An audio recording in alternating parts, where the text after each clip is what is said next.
అందరికీ నమస్తే అండి. Welcome back to our channel. మన తలరాతను సైతం తిరగరాసే మహిమగల వ్రతం షోడశ సోమవార వ్రతం.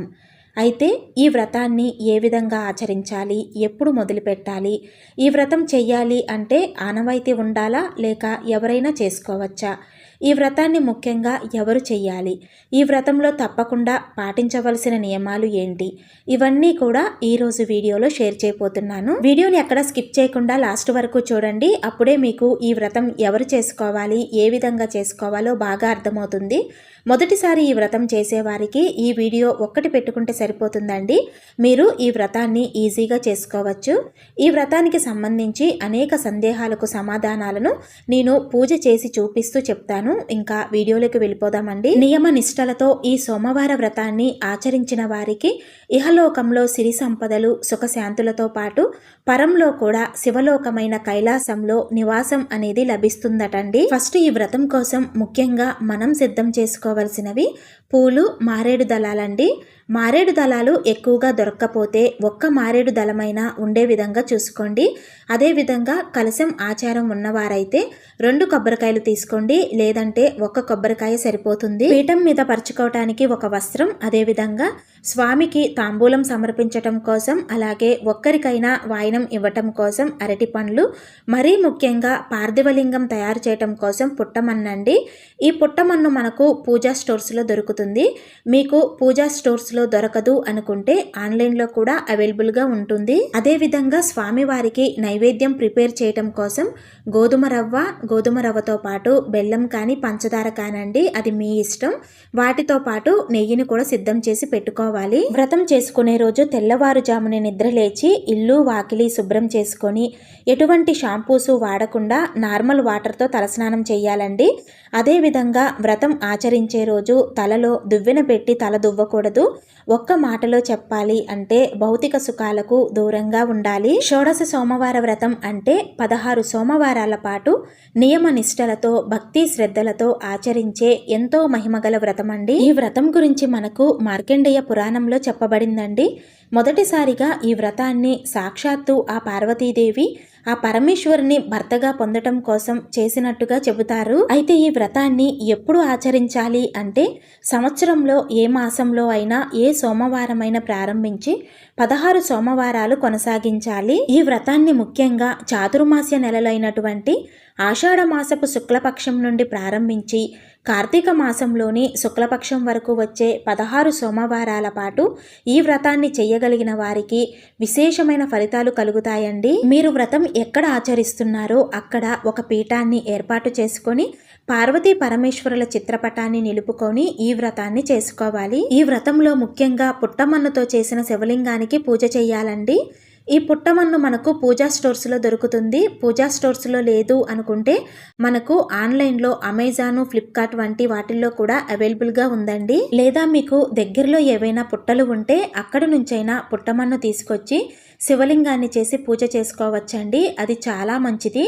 దగ్గరలో పుట్టలేవి లేవు అనుకున్న వారు మీ ఇంట్లో మొక్కలు పెంచుకుంటున్నట్లయితే ఆ మొక్కలు ఉన్న కుండీ నుండి కొంచెం మట్టిని తీసుకొని శివలింగం చేసి పూజ చేసుకోవచ్చు. ప్రధానంగా పుట్టమన్ను అయితే శ్రేష్టమైనదండి. ఇక పుట్టమన్ను దొరకని పక్షంలో ఈ విధంగా ఎవరూ తొక్కకుండా ఉన్న మట్టిని తీసుకొని శివలింగాన్ని చేసి పూజ చేసుకోవచ్చు. అదేవిధంగా ఈ వ్రతం చేసేవారు ఉపవాసం తప్పనిసరిగా ఉండాలా అంటే ఉపవాసం ఉండాలండి. ఒకవేళ మీకు ఆరోగ్యరీత్యా ఏదైనా సమస్య ఉంది అనుకుంటే ఉప్పు లేని పదార్థాలు అంటే పండ్లు, ఓట్స్, పాలు, టీ, కాఫీ, జ్యూస్, అలాగే దేవుని దగ్గర పెట్టిన నైవేద్యము ఇలాంటివి తీసుకోవచ్చు. 16 సోమవారాల వ్రతం కోసం 16 శివలింగాలు ఒకేసారి చేసి పక్కన పెట్టుకోవచ్చా అనే సందేహం కూడా చాలా మందికి ఉంటుంది. ఆ విధంగా అస్సలు చేయకూడదండి.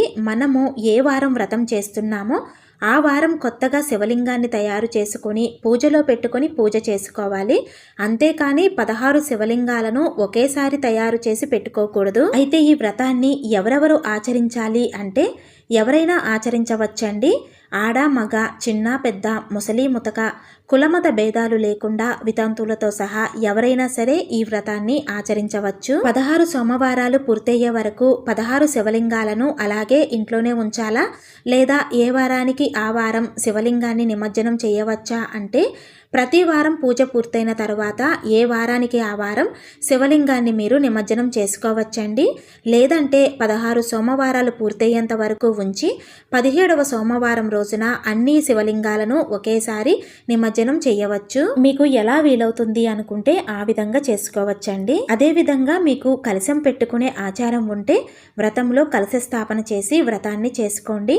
కలశ ఆచారం లేకపోతే ఈ విధంగా పీఠం ఏర్పాటు చేసుకొని స్వామివారి చిత్రపటం పెట్టుకొని పూజ చేసుకోవచ్చు. వ్రతంలో స్వామివారికి పెట్టిన గోధుమ నూక ప్రసాదాన్ని ఏం చేయాలి అంటే ఈ ప్రసాదాన్ని 3 భాగాలుగా చేసి ఒక భాగం మీరు వాయినం ఇవ్వటానికి ఎవరినైతే పిలుస్తారో వారికండి, ఒక భాగం పశువులకి పక్షులకి, మరొక భాగం ఎవరైతే వ్రతం ఆచరించారో వారు వారి కుటుంబ సభ్యులు స్వీకరించాలి. అదేవిధంగా ఈ వ్రతాన్ని సోమవారం ఉదయం చేయాలా సాయంత్రం చేయాలా అనే సందేహం కూడా ఉంటుంది. శివ పూజ ఎప్పుడూ కూడా ప్రదోష వేళలో అంటే సాయంత్రం సమయంలో చేస్తే చాలా మంచిదండి.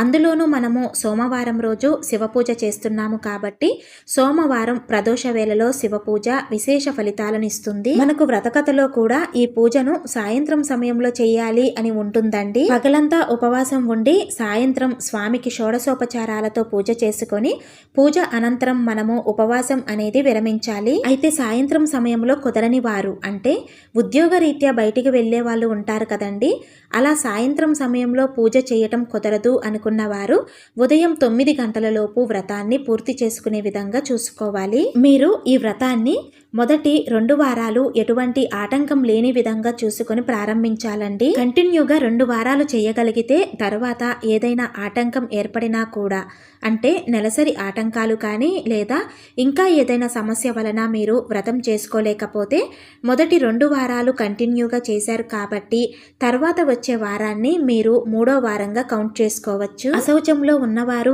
ఏటి సూతకంలో ఉన్నవారు ఈ వ్రతాన్ని ఆచరించవచ్చా అంటే ఆచరించకూడదండి.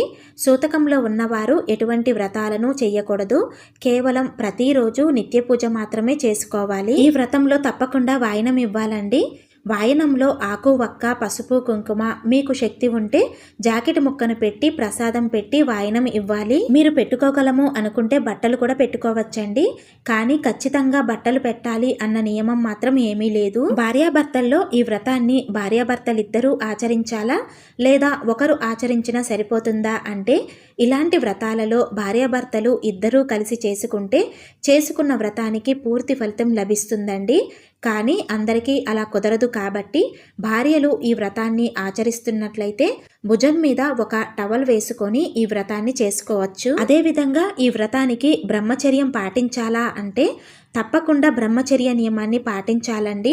ఎందుకంటే మనం చేస్తున్నది వ్రతం కాబట్టి వ్రతానికి ముందు రోజు అంటే ఆదివారము అదేవిధంగా వ్రతం చేసుకున్న సోమవారము కూడా బ్రహ్మచర్య నియమాన్ని తప్పకుండా పాటించాలి. వ్రతం పూర్తయిన తరువాత పీఠాన్ని ఎప్పుడు కదపాలి అంటే సోమవారం సాయంత్రం వ్రతం చేసుకొని దీపాలు గణనం అయ్యాక పీఠం దేవుని ఫోటో కదపాలండి. ఎందుకంటే మనకు మరుసటి రోజు మంగళవారం వస్తుంది కాబట్టి మంగళవారం రోజున మనము ఎప్పుడూ కూడా వ్రతం చేసుకున్న పీఠాన్ని కానీ దేవుని ప్రతిమను కానీ కదిలించం కాబట్టి వ్రతం చేసుకున్న సోమవారం రాత్రి పీఠం కదిపి మరుసటి రోజు అంటే మంగళవారం ఉదయం స్నానం చేసి అన్నీ తీసి శుభ్రం చేసుకోవచ్చండి. వాయనం తీసుకోవటానికి పిలిచిన ఇంటికి ఎవరు రారు దొరకరు. మరి అటువంటి పరిస్థితుల్లో ఏం చేయాలి అంటే మీకు దగ్గరలో ఉన్న గుడికి వెళ్ళి అక్కడ ఉన్న ముత్తైదువులకి కానీ లేదా గుడి పూజారికి కానీ వాయినము మీకు తోచినంత దక్షిణ ఇచ్చి నమస్కారం చేసుకోవచ్చండి. ఈ షోడశ సోమవార వ్రతాన్ని ఆచరించటం వలన ఎటువంటి ఫలితాలు కలుగుతాయి అంటే కనుక 1 కాదు 2 కాదండి అనేక మంచి మంచి ఫలితాలను ఇస్తుంది అని చెప్పాలి. ఆర్థిక సమస్యలతో బాధపడుతున్న వారిని ఆర్థిక బాధల నుండి గట్టెక్కిస్తుంది. వివాహం కానీ అబ్బాయిలకు కానీ అమ్మాయిలకు కానీ యోగ్యులైనటువంటి భాగస్వాములను ఇస్తుంది. పెళ్ళైన స్త్రీలు ఈ వ్రతాన్ని చేయటం వలన అఖండ సౌభాగ్యాన్ని పొందుతారండి.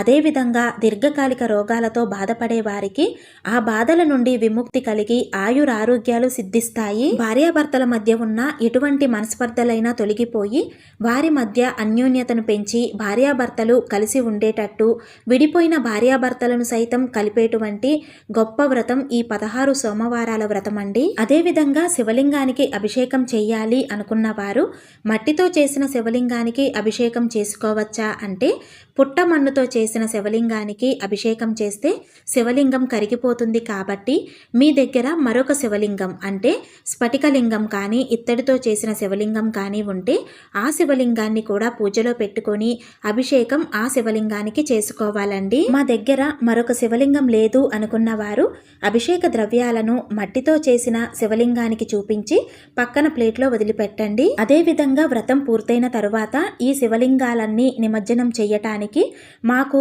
దగ్గరలో నదులు ఏమీ లేవు, మరి శివలింగాలను ఏ విధంగా నిమజ్జనం చెయ్యాలి అంటే మీకు నదుల్లో కలిపే అవకాశం లేకపోతే ఒక గిన్నెలో నీటిని తీసుకొని ఆ నీటిలో ఈ శివలింగాలన్నిటినీ నిమజ్జనం చేసి శివలింగాలు నీటిలో పూర్తిగా కరిగిపోయాక ఆ నీటిని ఎవరూ తొక్కకుండా చెట్ల మొదట్లో పొయ్యాలండి. ఈ షోడశ సోమవార వ్రతానికి సంబంధించి మ్యాక్సిమం అన్ని డౌట్స్ క్లియర్ చేశాననే అనుకుంటున్నానండి.